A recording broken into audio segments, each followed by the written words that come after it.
Assalamualaikum warahmatullahi wabarakatuh. Selamat siang maupun sore kepada Bapak Farid selaku dosen pengampu studi pelayanan pariwisata. Perkenalkan, saya Eri Isadia dengan NPM 006. Saya dari kelas B. Di sini saya akan mempresentasikan hasil review artikel jurnal saya. Saya mengambil artikel dengan judul Sport Tourism and Perceived Socio-Economic Impact in Kenya, The Case of Machakos County.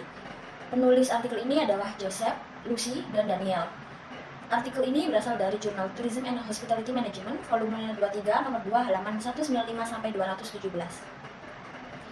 Pada artikel ini dilatar belakangi karena adanya pariwisata Kenya mengalami penurunan yang cukup signifikan akibat travel advisory, isu keamanan, dan ketidakstabilan politik, di mana kondisi ini berdampak langsung pada menurunnya jumlah wisatawan dan pendapatan daerah.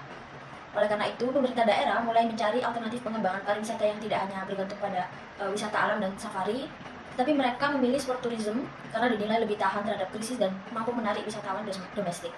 Selain itu, penerapan sistem devolusi juga memberikan kewenangan lebih pada pemerintah daerah untuk mengembangkan sektor pariwisata secara mandiri.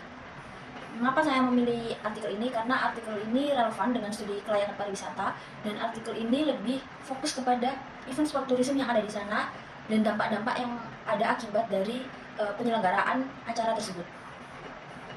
Kemudian tujuan dari penelitian ini adalah yang pertama, menilai persepsi masyarakat terhadap dampak sosial dari pengembangan sport tourism. Yang kedua, menilai dampak ekonomi yang dirasakan masyarakat akibat penyelenggaraan event olahraga. Dan yang ketiga, mengkaji peran devolusi pemerintahan dalam mendukung pengembangan sport tourism. Jadi secara keseluruhan, tujuan penelitian ini adalah menilai kontribusi sport tourism terhadap pembangunan daerah. Untuk ruang lingkup penelitian ini difokuskan pada area Machakos County, di mana lokasi ini menjadi studi kasus dan berfokus pada event olahraga yang diselenggarakan di daerah tersebut dengan melibatkan masyarakat setempat. Untuk penelitian ini mengadopsi skala dampak dari teori Kim tahun 2015 yang mencakup dampak positif, diantaranya pengembangan infrastruktur, manfaat ekonomi, community pride, social culture exchange, image engagement, dan knowledge and entertainment. Kemudian ada dampak negatif yang mencakup biaya ekonomi, masalah lalu lintas, risiko keamanan, pencemaran lingkungan, dan konflik sosial. Untuk metode penelitiannya, peneliti menggunakan dua metode, yakni ada kuantitatif dan kualitatif. Jadi menggunakan mixed method, di mana kuantitatif ini diperoleh melalui survei yang menyebarkan sekitar 2.000 kuesioner, tetapi yang didapat kembali hanya sekitar 1.192 responden yang dapat dianalisis lebih lanjut datanya. Kemudian juga ada kualitatif dari FGD yang dilakukan dengan wawancara juga dengan stakeholder atau orang warga lokal di sana. Kemudian data tersebut dianalisis menggunakan statistik deskriptif. Kemudian hasil penelitiannya untuk dampak positif sport tourism. Jadi seluruh 32 indikator positif memiliki nilai MEAN lebih dari 3,5, menunjukkan masyarakat sangat setuju dengan adanya manfaat sport tourism.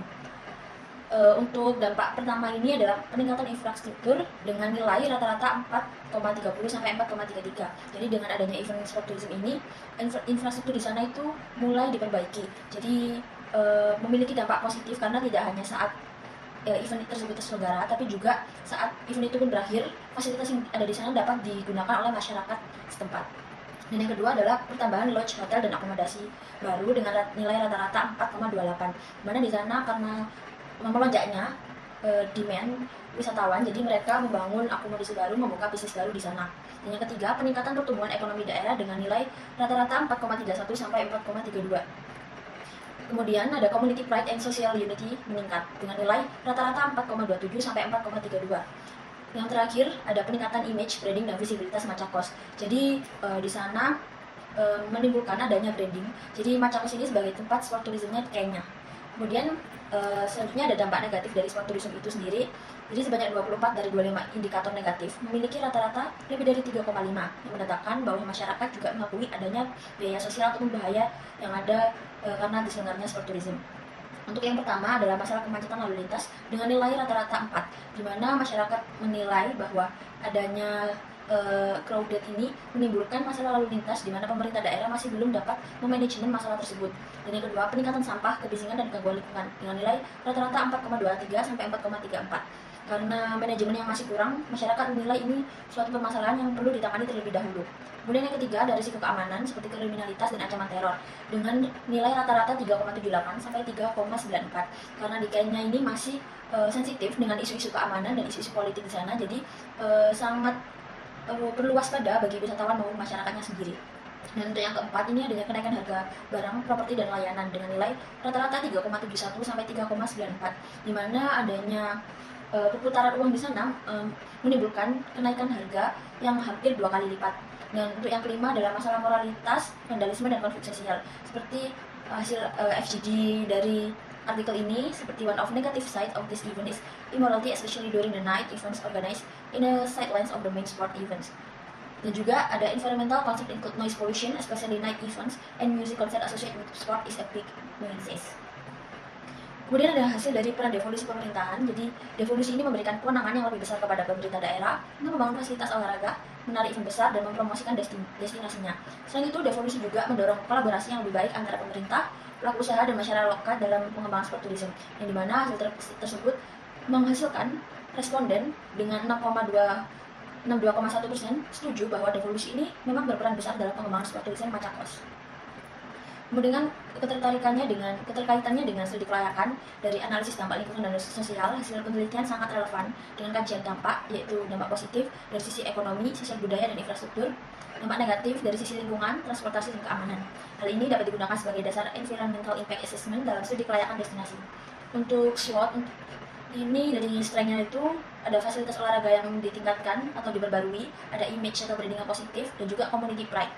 Kemudian weakness-nya adanya kemacetan, polusi, dan juga risiko keamanan. Untuk opportunities-nya ini ada diversifikasi destinasi, peningkatan domestic tourism. Dan untuk threat-nya atau ancamannya ini ada isu moralitas, kapasitas infrastruktur terbatas. Kemudian untuk stakeholder di sport tourism ini dari artikel menunjukkan peran pemerintah county, ada komunitas lokal, atau ada juga bisnis lokal dan media event organizer. Kemudian insight dan rekomendasi dari saya, artikel ini memiliki kelebihan berupa penggunaan metode kombinasi dan jumlah responden yang besar sehingga hasilnya cukup representatif, tetapi masih memiliki keterbatasan karena dampak ekonomi yang diukur ini masih berbasis persepsi dan wilayah penelitian terbatas pada satu county saja. Jadi selain itu dampak lingkungan belum diukur juga secara fisik. Kemudian untuk ide penelitian lanjutan bisa membuat perbandingan antara area dalam pengembangan sport tourism. Kemudian ada kajian carrying capacity destinasi saat event massal, dan ada juga analisis strategi pengelolaan risiko dan keamanan pada event besar. Baik, itu saja yang dapat saya sampaikan. Kurang lebihnya mohon maaf. Saya ucapkan terima kasih. Wassalamualaikum warahmatullahi wabarakatuh.